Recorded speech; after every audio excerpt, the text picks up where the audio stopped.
Teacher, तुम देर से क्यों आए? पप्पू, अम्मी अबू लड़ रहे थे। टीचर, वो लड़ रहे थे तो तुम देर से क्यों आए? पप्पू, मेरा एक जूता अम्मी के पास था और एक जूता अब्बू के पास। एक पठान आम के दरख्त पर चढ़ गया। आम के दरख्त पर एक बंदर बैठा हुआ था। बंदर ने पठान से पूछा, तुम आम के दरख्त पर क्यों चढ़े हो? पठान ने बोला, अमरूद खाने आया हूँ। बंदर ने बोला, कर दी ना बेवकूफों वाली बात। ये आम का दरख्त है और आप अमरूद खाने आए हो। फिर पठान ने बोला, कर दी ना जानवरों वाली बात, हम अमरूद अपने साथ लेकर आया है। शुक्र है कि लड़कियों को तलाक देने की इजाजत नहीं है, वरना इस वक्त सारे मर्द कुंवारे गुम रहे होते। राणे की माँ ने राणे से कहा, राणा बेटा, मेरी जूती का एक पैर मेरे पास है और दूसरा गुम हो गया है, ढूंढ दो जरा। स्मार्ट राणे ने फटाफट गूगल खोली और टाइप किया, www. दे खबे पैर दी जुती .com। गूगल ने जवाब दिया, राणा बंदे दा पुतर बने गोगल है, तेरी माँ दा वेड़ा नी। शौहर, आज घर तो बहुत साफ सुथरा और चमक रहा है, फेसबुक व्हाट्सएप बंद है क्या? बीवी, अरे नहीं जी, ऐसी कोई बात नहीं। शौहर, फिर कैसी बात है? बीवी हंसते हुए, बस क्या बताऊं, मेरा मोबाइल चार्जर नहीं मिल रहा था, ढूंढते ढूंढते सारे घर की सफाई हो गई। हवलदार कैदी से बोला, चल भाई, तेरी फांसी का समय हो गया। कैदी बोला, पर मुझे तो फांसी 20 दिन बाद होने वाली थी। हवलदार बोला, जेलर साहब बोलकर गए हैं कि तू उनके गांव का है, इसलिए तेरा काम पहले। सरदार जब भी कपड़े धोता तो बहुत जोर की बारिश शुरू हो जाती। एक दिन मौसम साफ देखकर सरदार ने कपड़े धोने का सोचा और दुकान से सर्फ खरीदने जैसे ही सरदार दुकान में दाखिल होने लगा तो बहुत जोर से बादल गरजा। सरदार ने बादल की तरफ देखकर कहा, मैं तो नेम को लेने आया था, आप तो गुस्सा कर गए। बीवी को थप्पड़ मारकर पति बोला, आदमी इसी को मारता है जिसे वो प्यार करता है। फिर बीवी ने 4 थप्पड़ 6 लाते 8 डंडे मारकर धो डाला और बोली, आप क्या समझते हैं, मैं आपसे प्यार नहीं करती। पठान नया नया फौज में भर्ती हो गया। उसके भर्ती होने के 2 दिन बाद ही जंग शुरू हो गई और पठान को जंग पर भेज दिया गया। पहली गोली ही पठान के हेलमेट में लग गई। पठान बंदूक फेंक कर भाग गया और बोला, समझदार के लिए इशारा ही काफी है। तारीख गवाह है, गांव के क्रिकेट में आज तक किसी ने टॉस जीतकर फील्डिंग का फैसला नहीं किया।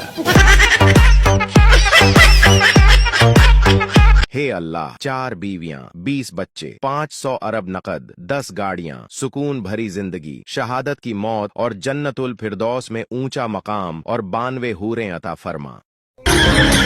एक पठान लड़की का पीछा कर रहा था। लड़की बोली, खां साहब, पीछे मेरी अम्मी आ रही हैं। पठान बोला, ओही यारा, हम खानदानी आशिक हैं, तुम्हारी अम्मी के पीछे हमारा अबू भी आ रहा है। एक आदमी ने जिंदगी में कभी अपनी बीवी की तारीफ नहीं की। एक दिन जमा की नमाज में मौलवी साहब ने खतबा दिया कि सब बीवी की तारीफ किया करो, ये सवाब का काम है। वो शख्स घर आया तो बीवी ने उसे खाना दिया। वो हर लुक़मे पर सुभान अल्लाह, वाह वाह करने लगा। थोड़ी देर बाद बीवी ने उसके सर पर बेलना मारा और कहा कि 20 साल में मेरी तारीफ कभी नहीं की, आज पड़ोसन ने दाल किया भेज दी, तुम्हारी तारीफ ही नहीं बंद हो रही। सवाल, बीवी किसे कहते हैं? जवाब, एक कैदी 10 साल बाद जेल से भाग गया और जैसे ती से छिपता छिपाता अपने घर पहुंचा। घंटी बजाने पर बीवी ने दरवाजा खोला और देखते ही गुस्से से बोली, टीवी पर तो बता रहे हैं तुम 8 बजे से भागे हुए हो, इतनी देर से कहां थे?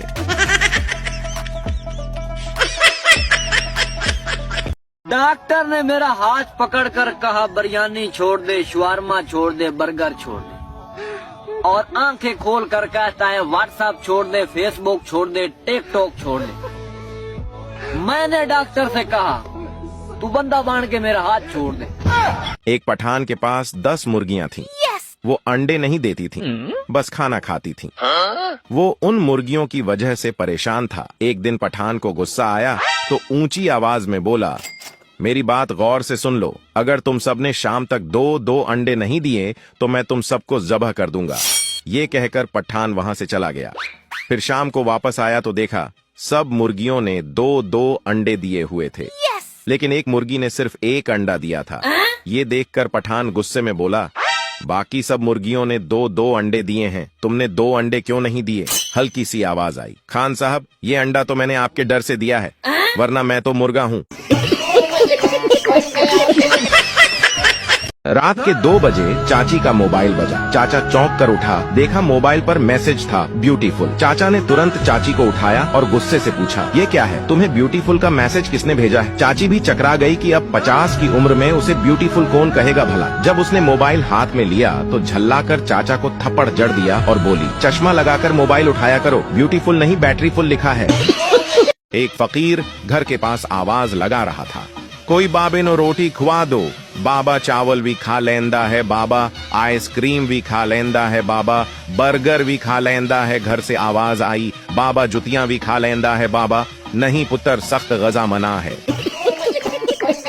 जब बच्चा पैदा होता है तो सारा खानदान कहता है, ये मुझ पर गया है, मुझ पर गया है, और जब वो बड़ा हो जाता है तो कहते हैं, पता नहीं ये बेशरम किस पर गया है।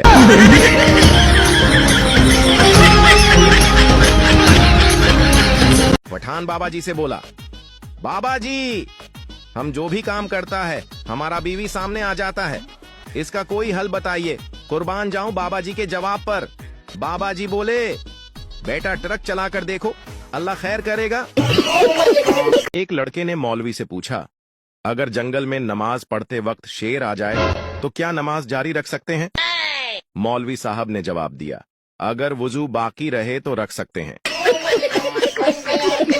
शौहर अपनी बीवी से कहने लगा, मैं आपको इतनी इज्जत दूंगा कि अगर आप बेड पर बैठ गईं तो मैं सोफे पर बैठूंगा।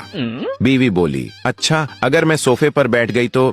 शौहर बोला, मैं फर्श पर बैठ जाऊंगा। बीवी बोली, अगर मैं फर्श पर बैठ गई तो? शौहर बोला, मैं एक गड्ढा खोदकर उसमें बैठ जाऊंगा। बीवी बोली, अच्छा अगर मैं गड्ढे में बैठ गई तो? शौहर बोला, अगर आप गड्ढे में बैठ गई तो गड्ढे में मिट्टी डाल दूंगा, क्योंकि आपको इज्जत रास नहीं आ रही है। एक औरत ने एक दिन अपने शौहर का मोबाइल चेक किया।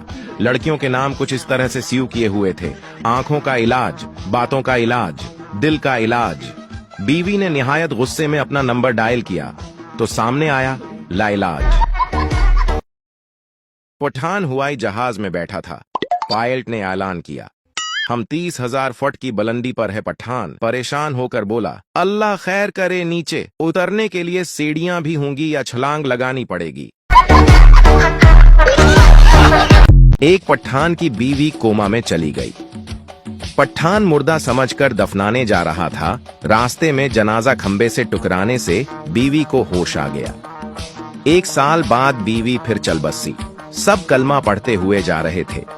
पठान की जबान पर एक ही बात थी, खंबा बचा के, खंबा बचा के। पंजाब के एक गांव में एक बेहरा शख्स रहता था। एक दिन उसका हमसाया बीमार पड़ गया। सब गांव वाले उसकी इयादत के लिए गए। बहरे ने सोचा कि मैं भी उसका हाल पूछने के लिए जाऊं। शाम के वक्त वो इसके घर की तरफ चल निकला, लेकिन वो बहुत परेशान था, क्योंकि उसे मालूम था कि मुझे तो मरीज की कोई बात समझ नहीं आएगी, फिर उसकी इयादत कैसे करूंगा। आखिर उसने मंसूबा बनाया कि मैं वहां ज्यादा देर नहीं ठहरूंगा। उसने सोचा कि मरीजों से उमूमन 3 सवाल पूछे जाते हैं, मैं भी वही कहूंगा, यानी कि आपका क्या हाल है, किस डॉक्टर से इलाज करवा रहे हो, और ये कि कौन सी दवा इस्तेमाल कर रहे हो। ये सोचते हुए वो मरीज के घर पहुंचा। बहरे ने सलाम के बाद पहला सवाल किया कि आपका क्या हाल है। मरीज इस वक्त सख्त तकलीफ में था। उसने कहा, मैं मर रहा हूँ। बहरे ने समझा कि कह रहा है मैं ठीक हूँ। बहरे ने जवाब दिया, चलो अल्लाह का शुक्र है। ये जवाब सुनकर मरीज गुस्से में हो गया। बहरे ने दूसरा सवाल किया, किस डॉक्टर से इलाज करवा रहे हो। अब मरीज ने गुस्से से कहा, इजराइल से। बहरे ने सुना तो अंदाजे से जवाब दिया, बहुत अच्छा डॉक्टर है, उसका इलाज जारी रखना। मरीज ये सुनकर गुस्से से लाल पीला हो गया। तीसरा सवाल बहरे ने ये किया कि कौन सी दवाई इस्तेमाल कर रहे हो। मरीज ने जलकर कहा, जहर खा रहा हूँ। बहरा बोला, अच्छी दवा है, ये दवाई टाइम से खाना, अल्लाह ने चाहा तो बहुत जल्द शिफा होगी।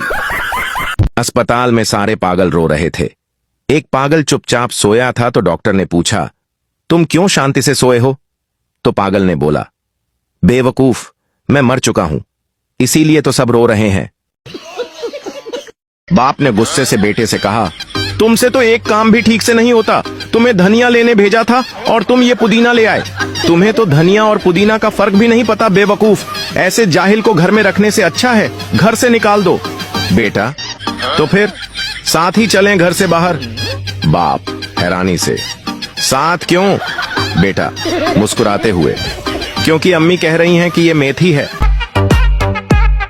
एक पत्नी के भाई की शादी थी तो उसे 10 दिन पहले मायके जाना था, इसलिए पत्नी अपने पति को मनाते हुए बोली, सपोज करो कि मैं अगर आपकी सभी बातें समझूं और सारी बातें मानने लगूं तो आप क्या समझेंगे? इतने में पति सुनते ही जोर जोर से हंसते हंसते जमीन पर लोटपोट हो गया और खुशी से चिल्लाता हुआ बोला, साला मुझे तो सपोज भी नहीं हो रहा कि तुम मेरी बात कभी मानोगी। पत्नी गुस्से में बड़बड़ाते हुए घर के अंदर चली गई। एक मरासी का खोता गुम हो गया। वो ढूंढते ढूंढते थक गया। आखिरकार एक दरख्त के नीचे आकर बैठ गया। इस दरख्त के नीचे एक आशिक और माशूक भी बैठे थे। आशिक बोला, सनम, तेरी आंखों में मुझे सारा जहां नजर आ रहा है। मरासी ने कहा, देखें यार, मेरा खोता किधर फिर रहा है। देखा आपने लापरवाही का नतीजा है।